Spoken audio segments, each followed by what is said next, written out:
I have a fight coming up June 20th, okay? Right now, I'm scared to death. But the closer it gets to the fight, the least nervous I become. And once it gets where I step in that ring, then it's all over. I'm not nervous anymore. I'm not scared anymore. He's gonna be nervous and scared.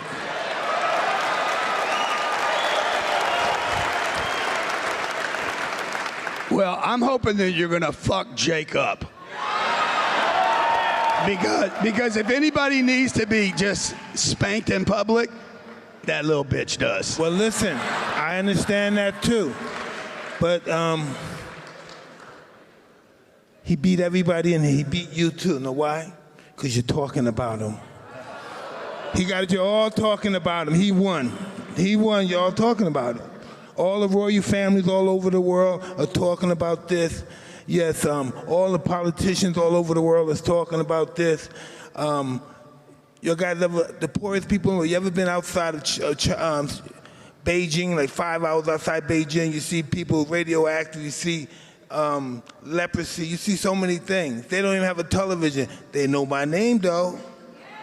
And, you know, I take that from an egotistic perspective, but in all actuality, how do they know who the hell I am if they don't have a television? That's what Francis told me. I never had a television, but I knew who Tyson was.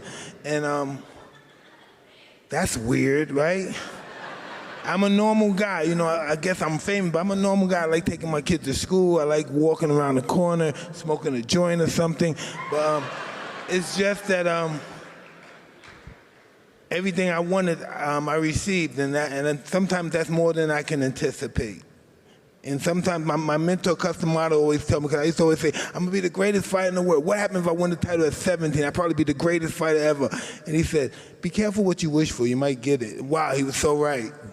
He was so right, so right. So now I can't go outside, hang out no more, because I can't afford to get angry and get lawsuits and hit people and show people I'm a human being too and leave me alone. So I learned the root of just, hey, I love you, or hug, kiss, everything, even if I don't like, hey, brother, or everything that buried hatches, we're friends again. You know, and that's just how I go in life. I don't, I'm not like some people, like sometimes, my wife is everybody's friend, and I always say, a friend to everybody is the enemy to yourself. You have to have limits. Everybody can't be your friend. You can't be everybody's friend. And that's what I live by. Mike, what are some of those things, like I'm sure everybody wants something from you. You know, everybody probably wants to do a deal with you, and they got a way to make you, and they're going to make you money, and they want to endorse something with you, or they want you to endorse. I want to do things with everybody too if it works. Normally, people talk about business, and then you tell them to put it on paper, and all of a sudden they become ignorant. I don't know how to write or something. So everything's good verbally. Verbally is magnificent, but when it comes down to putting things on paper, you never see the paper. And so who does that deal for you today? Do you look at it? Is it Kiki? Is it lawyers? Listen, I have lawyers. I have such an array of people that look over me now that I never have. That But does it feel good to you, and you go with what feels good to you, or you got to, like, how do you look at a deal and say, I want to do this, I want to do something with Grant, I feel good about him, I want to do business with him? Well, listen, or not. I'm big about partnerships. If you're going to do anything with anybody, let's become partners. Let's get to know each other. I might not like you a year or 6 months from now. Right now, we all want this deal, so we're going to be as nice to each other as possible. But other than that, show me your character. Take me over your house. Come over my house and meet my family. Let them read you. Let your family read me. And then if we can become friends from a business perspective, let's do it. If it works, let's do it. If it makes dollars, it makes sense, so to speak, right? I had Tyler Perry here yesterday. You know Tyler? That must have been awesome, huh? Dude, so intelligent, no? He's amazing. Ooh. Okay, so he said he took 7 years to sell his Broadway play. Like, he did it for 7 years, funded it for 7 years before it ever worked. And he said in those 7 years, he was building this public, what was it? A group, that support, a base. How important is that Mike Tyson base, the people that love you, to your brand today?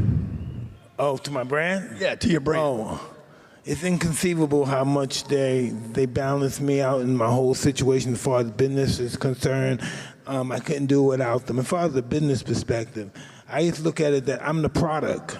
I look at life, I'm the product, and how I'm gonna sell myself. Yeah. Not how they're gonna sell me, how I'm gonna sell myself. Yeah. And I always did that well. You see yourself as the product. I am a product. He's a product. I'm the pretty woman in the room everybody wants to sleep with. Yeah, yeah. No, serious. I look at myself like that. I really do. Elena, I'm the pretty man all the women want to sleep with. Well, Talking to my wife back that's there. cool too, but that'll get me in trouble if I say that. Yeah. But I keep it to the woman. Yeah, you're right. So, how to the product, okay? How important is the marketing of that product? Well, Telling the story of it. well, listen. What more do I need but myself to be marketed? I don't need to market jeans. I can market myself. People market me. Hey, I'm very fortunate. I'm my own business. Yeah. Because now, if you had not been successful, would you be a business? I can't imagine not being successful. You said something I can't even fathom. I don't even fuck. Stop it. Shit. That's why I love this guy. I was born.